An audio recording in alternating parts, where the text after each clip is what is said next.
A nursing lens, nursing perspective is so important in leadership roles. Again, like we talked about, because of that holistic perspective and that person-centeredness that we prioritize, and we think about those downstream consequences. And especially for nurses from historically marginalized and underrepresented backgrounds. People always ask the question when you're around a decision-making table, is everybody represented? Is everybody here? Do we have all the right people around the table? And it's very easy to say yes.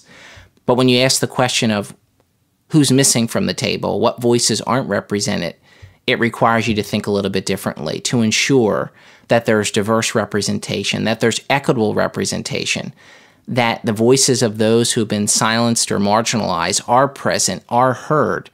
I think we often hear the adage of if you're not at the table, you're on the menu. But I would even argue that sometimes you can be at the table and you're not heard.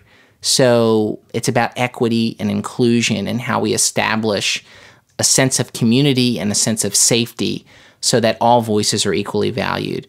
And the tips that I would have for nurses that are interested, it's find your voice. It's recognize your worth. Regardless of your years of experience, the letters behind your name, you have lived experience. That is your expertise. No matter of what stage in your career that you are, sure, that's the nursing perspective that you bring. But, I'm Marcus Henderson. I'm a first-generation college student. I grew up in a single-parent household.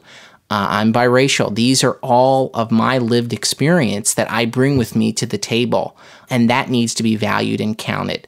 But, we're so hyper-focused on people's credentials and the education that we often dismiss some of this valuable lived experience that truly contextualizes how we make decisions.